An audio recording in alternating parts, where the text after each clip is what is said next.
বিসমিল্লাহির রহমানির রহিম। আলহামদুলিল্লাহ, সমস্ত প্রশংসা মহান আল্লাহ পাকের, যিনি আমাদের আদি পিতাকে পুতুল রূপে সৃজন করে তার নিজ ভাণ্ড থেকে আত্মা দিয়েছিলেন। আদি পিতা সেই আত্মা পেয়ে আত্মায় আত্মবান হয়ে মহারবের প্রশংসায় বলে উঠেছিল আলহামদুলিল্লাহ। আমরাও সেই অনাদিকালে সেই পিতারই মতো আকার সুরাতের মানুষ হতে পেরে যার যার নিজ নিজ আকার সুরাতের দিকে লক্ষ্য করে একবার বলে উঠি আলহামদুলিল্লাহ। অতঃপর যে নবুয়তে আমরা এসে হাজির হয়েছি, তিনি হলেন বিশ্ব নবী, সকল নবীন নবী, সকল কুল মাকলুকাতের নবী এবং এই ইসলাম ধর্মের প্রচারকারী এবং প্রতিষ্ঠাকারী সেই নবীর শানে একবার খাস দরুদ শরীফ পাঠ করি। আল্লাহুম্মা সাল্লি আলা সাইয়্যিদিনা মাওলানা মুহাম্মাদ ওয়াসিলাতি ইলাইকা ওয়ালিয়াস। উপস্থিত আমার প্রাণপ্রিয় মুর্শিদ এবং দিনী যুগের হেদায়েতি ভাই ও বোনেরা এবং এই জালসার মধ্যমণি আমাদের জাহাঙ্গীর ভাই, তাদের মাধ্যম দ্বারা আমি সারা বিশ্বের মানব জাতিকে জানাই সালাম, আসসালামু আলাইকুম। আজ সোমবার, প্রতি সোমবারের ন্যায় আদম নূরের উদ্যোগে এই অনুষ্ঠান হয়ে থাকে। আজও সেই অনুষ্ঠান আমরা করতে চলেছি। আর সেই অনুষ্ঠানে আদম নূরের সত্যই বলা হয়, এটা আদম নূরের সত্যর আসন। এই আসনে যারা সত্য টেকাইতে পারে তারাই এই আসনে বসতে পারে, তাছাড়া কেহই পারে না। অতীতেও আমি দেখে এসেছি, বর্তমানেও দেখতেছি, সত্যর কাছে কখনোই কেউ হার মানে না। ওরা মিথ্যার আশ্রয়ে চলে গেছে, যার কারণে আমরা যতই সত্য বলি না কেন তাদের কর্ণপাত হয় না। যার কারণে আদম নূরের সত্য বাণীগুলো তাদের কানে পৌঁছে না। যার কারণ সৃষ্টির শুরুতে যদি যা থাকি, আদমকে সৃজনে আনবে সমস্ত ফেরেশতারাই অস্বীকার করেছিল। আদমকে সৃজনে আনা যাবে না, উনি মহাজ্ঞানী হবে, আর উনিরাই আবার এ দুনিয়ার সব কিছু খাবে, রক্ত মাংসর মানুষ হবে, তারা মারামারি ধরাধরি করবে, এ কারণেই তারা নিষেধ করেছিল। কিন্তু আল্লাহ পাকের উদ্দেশ্য আদমকে সৃজনে আনবে, তাই সকল কিছু অপেক্ষা করে আদমকে সৃজনে আনলো। তাও যে আদমকে যখন আল্লাহ নিজের হাতে তৈরি করলো, ওখানে কোনো ফেরেশতা ছিল না। এখানে যদি কোনো হাদিস দেখি বা কোনো আলেম মাওলানার বক্তব্য দেখি, তারা বলতেছে আদম মাটির পুতুল, আদমকে ফেরেশতার দ্বারা সৃজন করা হয়েছে, আর সে কারণেই ওই ফেরেশতা আদমকে সেজদা করে নাই। কিন্তু আদম নূরের সত্য বাণী যদি দেখা যায়, ওখানে শুধুই আল্লাহর কার্যকারণ ছিল, ওখানে কোনো ফেরেশতাকে রাখা হয় নাই। যে কারণে আল্লাহর যে সূরাত, এই সূরাতের সাথে কারোই মিল নাই। যাকে এই সৃজনে আনা যাচ্ছে সেই একটা করে সূরত নিয়ে নিয়ে বের হচ্ছে। এবার লক্ষ্য করো যে তালি উনি কত সূরতি হতে পারে,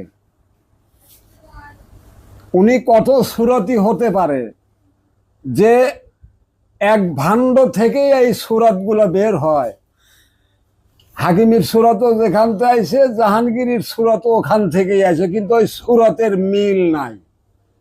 কারণ ওই একটাই, ওটা আল্লাহর সৃজন কত বস্তু, ওটা আল্লাহ পাঠায় আর আল্লাহ পাঠায়।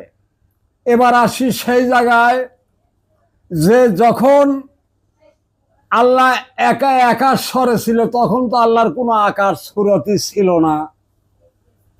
তো এবার আকারে আসবে, এ কারণেই তো উনি চিন্তা ভাবনা করলো আমি আদমকে সৃজন করব। তো যখন আদমকে সৃজন করলো, যখন ফেরেশতারা জিজ্ঞাসা করলো সুরতটা কার, তখন উনি কি বলল, যে ওই সুরতটাই আমার, ওই আদমের যে সুরত ওই সুরতটাই আমার। এবার আসি সেই জায়গায়, তাহলে সেই সুরতই যদি আল্লাহর হয়ে থাকে, আমরা কোন আল্লাহর ইবাদত করি? আমরা যে মানুষ যখন আমাদের কাছে দোয়ার কাছে যায়, আমরা দোয়া করি আল্লাহর কাছে, কোন জায়গায় হাত তুলি? আসমানের দিকে। আল্লাহ কি আসমানে থাকে? আল্লাহ তো আসমানে নাই। আল্লাহ তো আদম বান্ডে ঢুকলো, যে কারণেই বললো যে আমি সেই আদম সুরাতি, আমি আদমের কালেবের ভিতর ঢুকলাম, ওখানে আমি বসত করি। আর ওখানে বসত করি বিধায় তোমাকে পৃথিবীর সৃজনেও আনতে পারি। এবার তাহলে আসি সেই জায়গায়, তাহলে পৃথিবীতে আসবে কে? আল্লাহ কি আসবে? আল্লাহ তো আসবে না, আসবে কে? আদম। আদমের তো তোমরা মানই নেই, যে কারণেই ওই একটা ঘর উনি আড়াল করে গেল। আল্লাহ পাক ওই ঘরটাকেই আড়াল করে গেল, যে কারণেই কোনো ইবলিস সেই ঘরের ভিতরে ঢুকতে পারল না। আল্লাহ পাকের ইচ্ছা যে আদমকে এখানে আনতে হবে, আনা লাগবে, দুনিয়ায় না আনলে এই আদমরা সুরতি হবে কি করে? আদম এক যে মানে না, তারা আদম সুরতি পাবে কি করে? যে কারণেই আল্লাহ ওই ভাণ্ড গোপন করলো। সে ভাণ্ড কোথায়? এই কালে বন্তর। এই কালে বন্তরলে অনেকেই ধর্ম দিতেছে, বা অনেকেই জেকেট দিতেছে, অনেকেই ধ্যান মুশাহিদা দিতেছে, কিন্তু মালিকানা সত্যকে এটা কেহই সঠিক করে বলতে পারতেছে না, যে ওই ভাণ্ডটার ভিতরে কে ঢুকছে, আর ওই মালিকটাকে, আর ওই সুরতটাই বানকার। এর ভিতরে এ বিশ্বের মানুষ মাথা খাটাইতেছে না, যে কারণেই আদম নূরের ধর্ম কারো পছন্দ হচ্ছে না। আর যদি ঢুকতো, যেই ভাণ্ডটার ভিতরে যে ঢুকলো, সে তো আল্লাহর নূর ঢুকলো, আর আল্লাহ যে করলো যে আমি আদম সুরতি হইলাম, এই কথাটাও তোমাদের কর্ণপাত হচ্ছে না। তাহলে আসি সে জায়গায়, তাহলে আদম হবে কি করে? অনেকেই তো ধর্ম দাও, দিতে চাও, এখনো দিয়ে চলছো, তুমি নিজেকে নিজেই জানো না, আর এই ধর্ম দিতে পারে কে তাও জানো না, আর কিভাবে সেই ধর্ম দিতে হয় তাও জানো না। এই খালি তওবা নাসুয়া পড়লে কি ধর্ম দেওয়া হয়? বা তোমার কালেবে আচ্ছা গায়া কয়েকটা হাবের মন্ত্র পড়িয়ে দিলাম, তাতেই কি ধর্ম দেওয়া হয়? ধর্ম দেওয়া হয় না। আদম নূর এবার সব কিছু বিশ্লেষণ করে পার্ট বাই পার্ট দেখা দিয়ে গেছে কোরআনের সাথে মিল করে, যা বিশ্ব কোরআন, যার ভিতরে কিঞ্চিত পরিমাণ ঘাটতি রাখা হয় নাই। পূর্ণ কিতাব, ইসলাম ধর্মের জন্য পূর্ণ কিতাব, আর ওখান থেকে সে মিল করে করে এই কথাগুলো বলে। যে কারণেই উনি একাই বিশ্ব নেতা ছিল, তার কাছে দাঁড়ানোর যোগ্যতা কারো নাই। জয় নূরটা আল্লাহর নূর, আর ওটা আদমই দাবি করতে পারে, আর কেউ নয়, আর কেউ নয়। ওরা অতীতেও অস্বীকার করছে, এখনো অস্বীকার করেই চলেছে। আদমকে কেউ মানতে রাজি নাই, আর যে কারণেই তারা জাহান্নামেই যাবে। এখান থেকে কেউ উদ্ধার করার মানুষও নাই, কেউ নাই। তোমাকে কেউ উদ্ধার করতে পারবে না। তুমি যতই হরি হরি বলো না কেন, কোনো হরি তোমার কাজে লাগবে না। যতই আল্লাহ আল্লাহ বলো না কেন, কোনো আল্লাহ তোমার কাজে আসবে না। তুমি আল্লাহকে চেনো না, যে আল্লাহকে কেমন দেখতে, কি নামে ডাকতে হবে,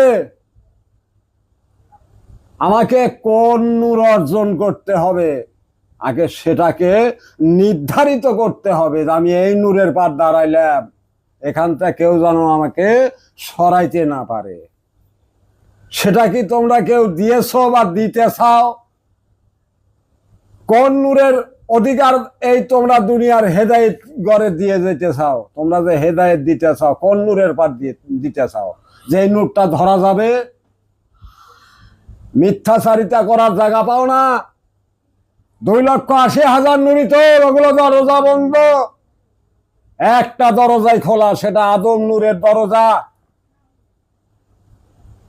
সেটাই আল্লাহর নূর।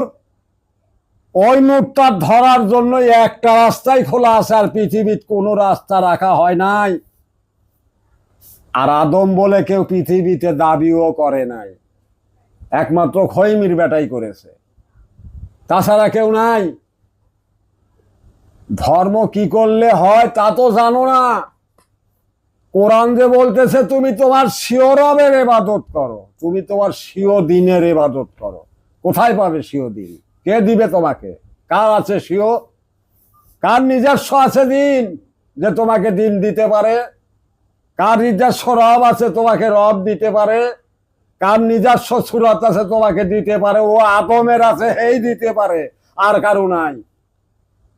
হেই দিতে পারে, তোমাকে রব দিবে, দিন দিবে, সুরত দিবে, সালাদ দিবে। সিও কেবলা দে, কেবলা না ধরলে তুমি আল্লাহকে দেখতে পারবে না।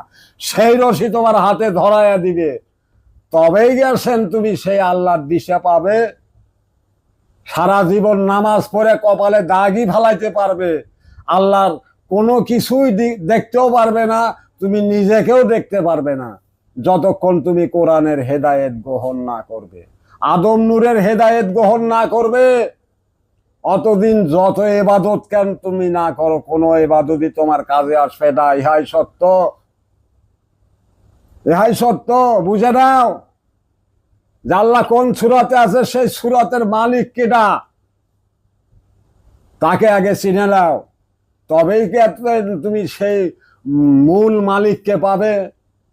আন্দাজি নামাজ পড়ে তুমি কোন আল্লাহকে নামাজ পড়ো, কোন আল্লাহ তোমার সামনে খাড়াবে, তুমি তার আকার জানো না, সূরত জানো না, খালি আল্লাহর আশাই করে গেলে কি সূরত নিয়ে তোমার কাছে এই আল্লাহ দাঁড়াবে, সেই সূরতের কোনো দিশা তোমার মিলল না। সে দিশে এখানে মিলবে, এখানে আসো, দেখো যে কি নিলে তুমি পূর্ণ মানব হবে। তাছাড়া কারো যোগ্যতা নাই তোমাকে ওই পূর্ণ মানব করে দিতে পারে।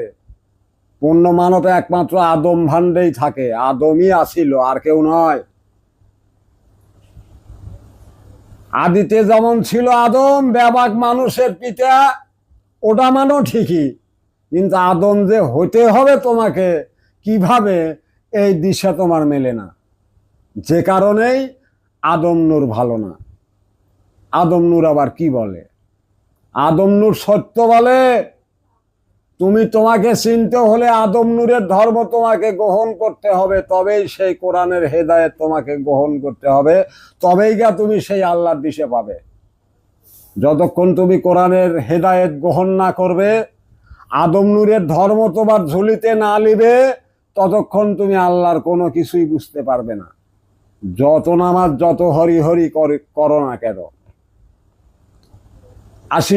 আসি আমাদের গ্রামবাসীর উপরে, যারা হেদায়েত নিয়েছে তাদের উদ্দেশ্যে দুই একটা কথা বলবো। সেটা হলো, কেহ কেহ বলে যে আমি আমার বাড়ির বসে থাকলেই তো সব কিছু পেয়ে যাব, আমার সেখানে যাওয়া লাগবে কেন?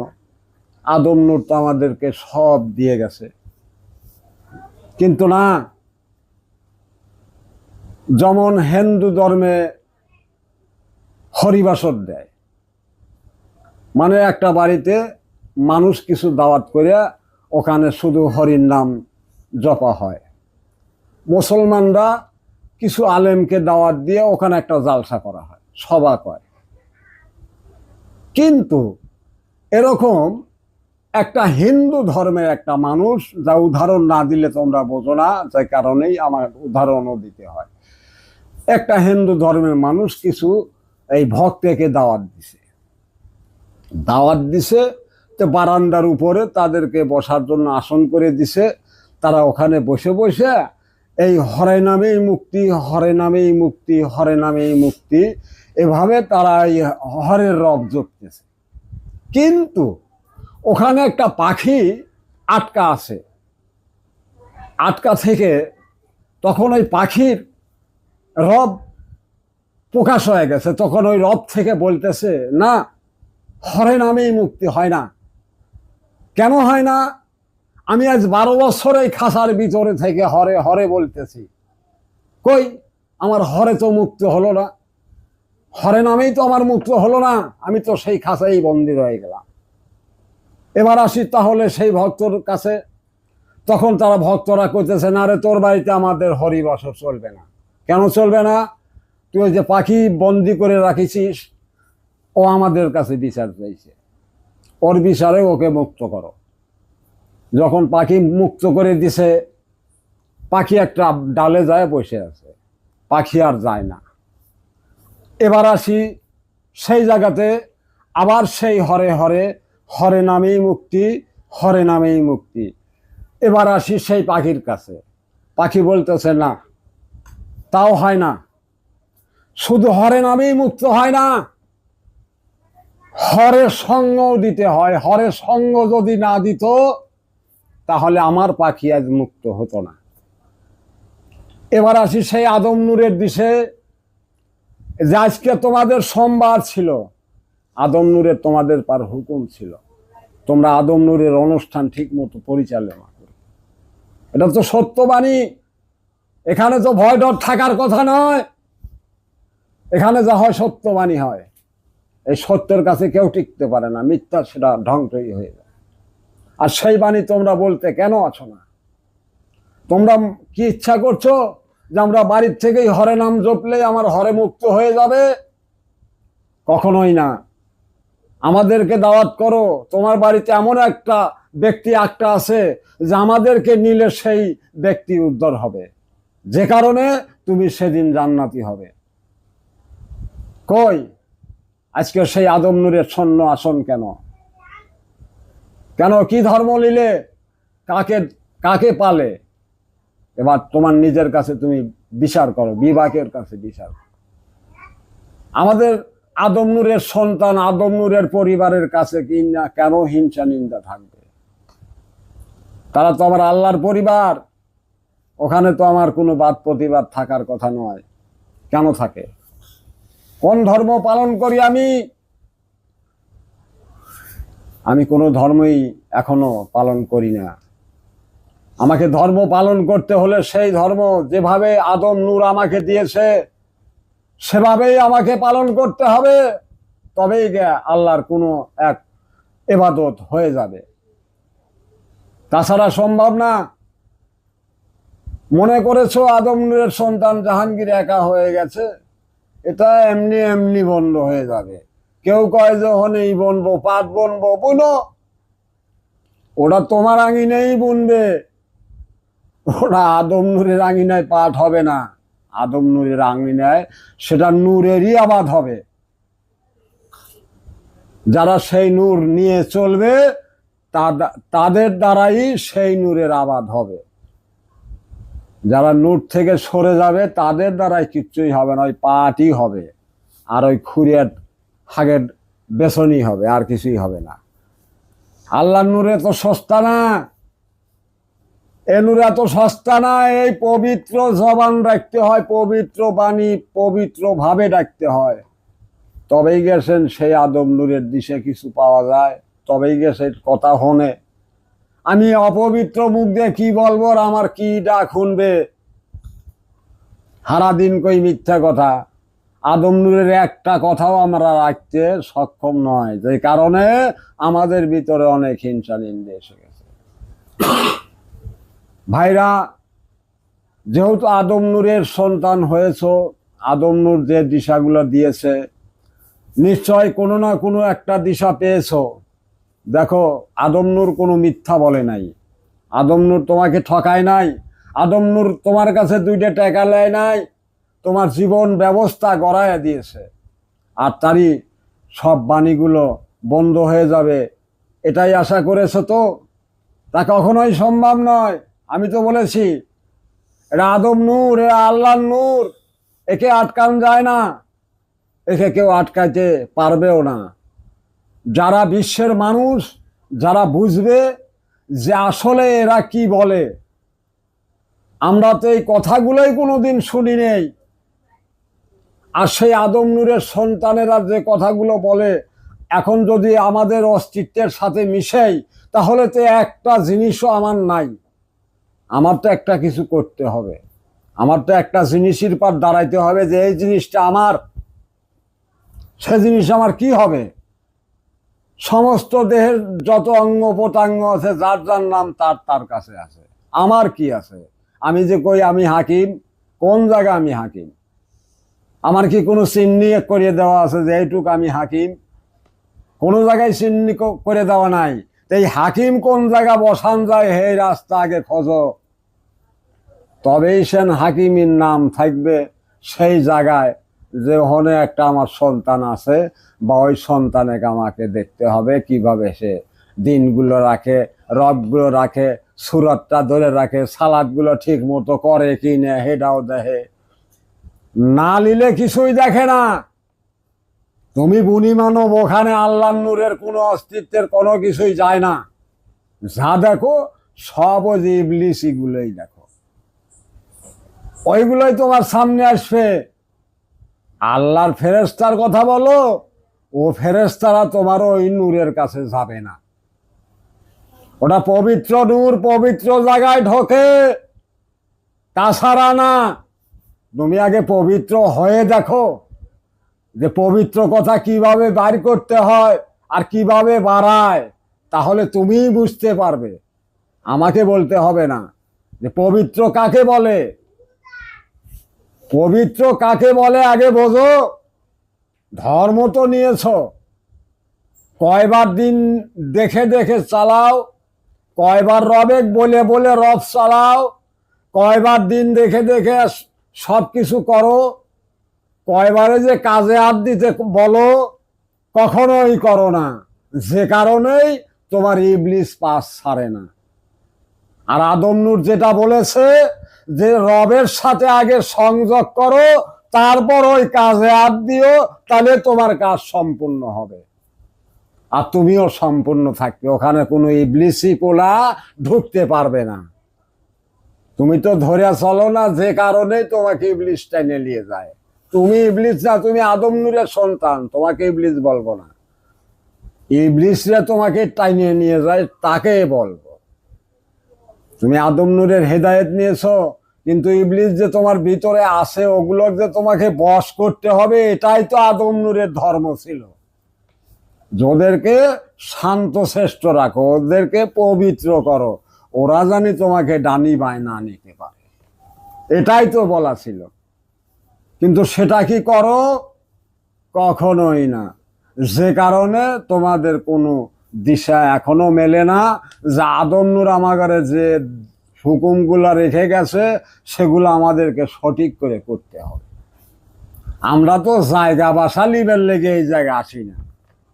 যে আমাদের জায়গা বাসার দরকার হবে, আদম নূর যেহেনে ঘুমাবে সেই জায়গা হে আগেই দখল করে থুয়ে গেছে। ওই ইটিয়া তো আর কারো খোলার যোগ্যতা হবে না, এটাও বোঝার যোগ্যতা তোমাদের হয় না। জামার স্মৃতি তো রয়ে গেছে, ওটা তাকালে তো কলজাটা ভরে যাবে। আর কি চাই?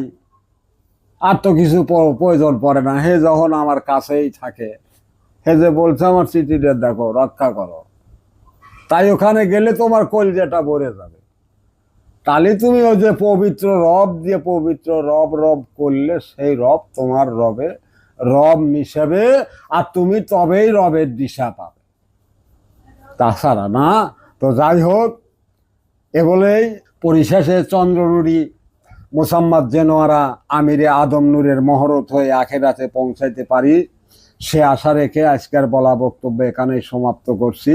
সুবহানাল্লাহি বিহামদিহি, সুবহানাল্লাহি আলিউল আযীম। সবার প্রতি আমার সালাম, আসসালামু আলাইকুম।